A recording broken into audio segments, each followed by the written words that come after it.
কিভাবে আর জনপ্রতিনিধি থাকেন এটাও আমরা বুঝি না। স্বরাষ্ট্রমন্ত্রী তার কোনো বক্তব্য নেই। প্রধানমন্ত্রী তিনি স্কুলের বাচ্চাদের তার অফিসে ডেকে এনে ছবি তুলছে, সেলফি তুলতেছে। এই যে একটা প্রতারণা এবং দ্বিচারিতা জাতির সামনে করা হচ্ছে, আমরা জনগণের কাছে বলতে চাই, অভিভাবকদের কাছে বলতে চাই, আপনার সন্তানরা এই সরকারের কাছে, এই দলের কাছে, বিএনপি এবং তার অঙ্গ সংগঠনের কাছে নিরাপদ নয়। আজকে আলিফের চোখ গিয়েছে, কালকে আপনার সন্তানেরও চোখ যেতে পারে। আসসালামু আলাইকুম।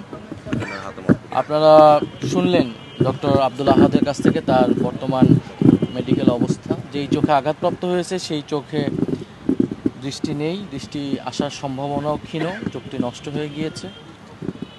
পাশের চোখটিও এটা দ্বারা ইফেক্টেড কতটুকু হবে এটাও ডাক্তাররা বলতে পারছে না। আগামীকাল বোর্ড মিটিংয়ের পরে তারা হয়তো আরেকটু আপডেট জানাতে পারবেন বলে আমাদেরকে জানালেন। আমি সিলেট থেকে এসেছি এবং সিলেটের সামগ্রিক অবস্থা আপনারা জানেন, গত 2 দিন ধরে কি হয়েছে। আমি সেই ঘটনার বিবরণীতে যাব না। 3 দিন হয়েছে এই ছেলেটার সাথে এই অবস্থা। সরকারের পক্ষ থেকে কোনো যোগাযোগ করা হয় নাই। সরকারি বাহিনীর দ্বারা আক্রমণের শিকার হয়েছে। এটা জনগণের কাছে খুবই স্পষ্ট, ভিডিও ফুটেজে দেখা যাচ্ছে।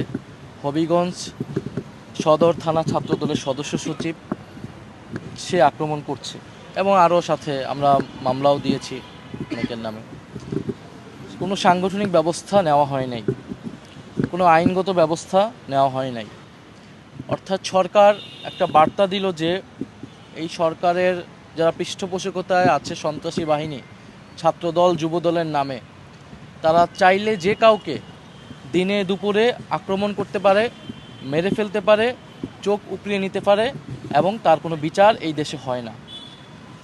এবং দেশে যে আইনের শাসন নাই এটাই প্রতিমান হয়েছে। এবং যখন আমরা তার বিরুদ্ধে, এই ঘটনার বিরুদ্ধে আমরা প্রতিবাদ কর্মসূচি দিচ্ছি, তখন সেই কর্মসূচিতে, গণতান্ত্রিক কর্মসূচিতে সরকারি দল আবারও বাধা দিচ্ছে। আমরা যখন হবিগঞ্জে আমরা গিয়েছিলাম তখন আমরা দেখেছিলাম প্রায় 1000-এর উপরে সন্ত্রাসী বাহিনী, যাদের হাতে দা, কুড়াল ইত্যাদি দেশীয় অস্ত্রশস্ত্র।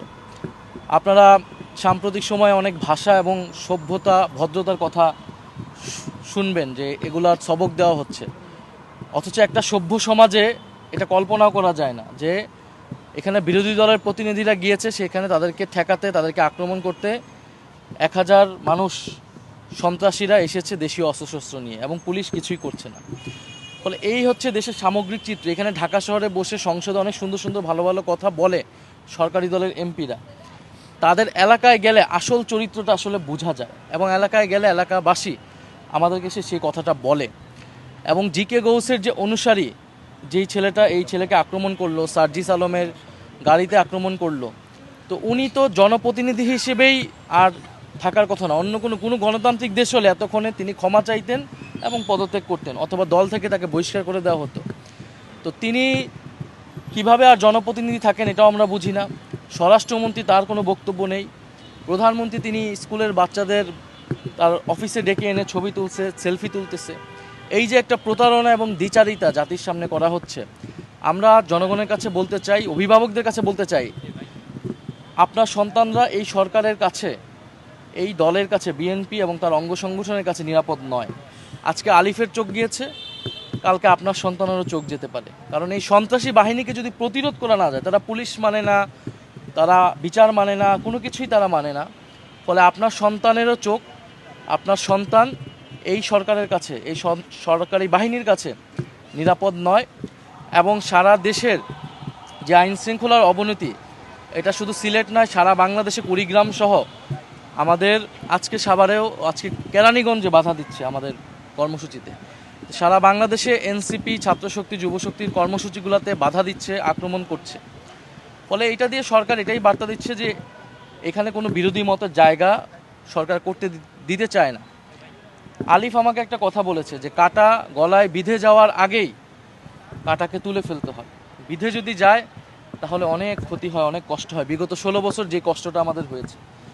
তো আমরা বলতে চাই যে এই সরকার যদি মনে করে এইভাবে তারা 5 বছর অতিক্রম করবে, এই সুযোগ এই সরকারকে এটা দেওয়া হবে না। দেশের পরিস্থিতি খুবই খারাপ।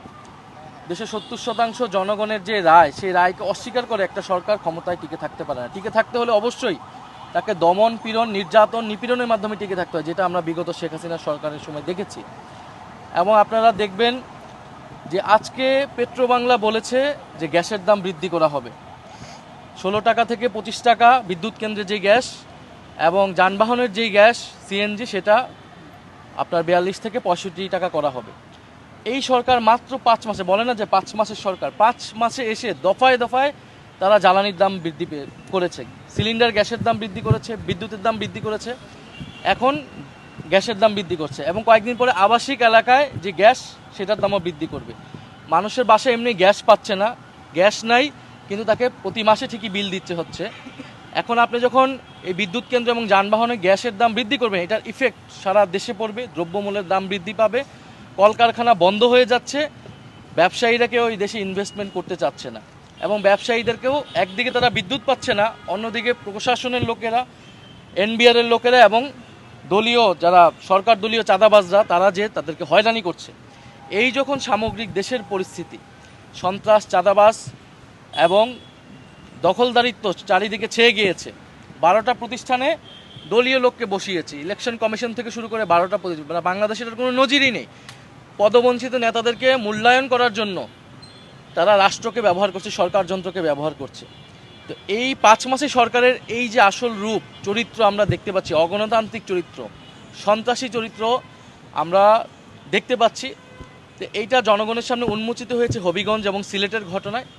আমাদের কথা খুবই সুস্পষ্ট, এই যে গ্যাসের দাম বৃদ্ধি পেয়েছে, আমরা অবশ্যই পেট্রোবাংলা ঘেরাও করব যদি এই ধরনের গ্যাসের দাম বৃদ্ধি করা হয়। সারা ঢাকা শহরের মানুষ তো নেমে আসবে এই দ্রব্যমূল্যের ঊর্ধ্বগতি এবং এই গ্যাসের দাম, বিদ্যুতের দামের প্রতিবাদে।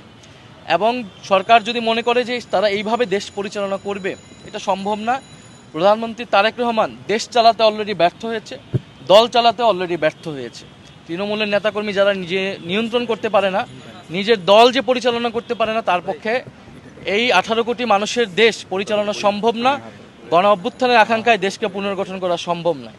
ফলে আমরা যেটা দেখতে পাচ্ছি, সরকার খুবই শীঘ্রই জনগণের প্রবল প্রতিরোধের সম্মুখে পড়তে যাচ্ছে এবং আমরা মনে করি যদি বিরোধী দলের সাথে এই ধরনের আচরণ করা হয়, সেটা এনসিপি না, আপনি 11 দলের জোট, আমাদের যারা জোট সঙ্গী রয়েছে জামাত সহ প্রত্যেকটা দলেরই কিন্তু এরকম নির্যাতন নিপীড়নের শিকার হচ্ছে।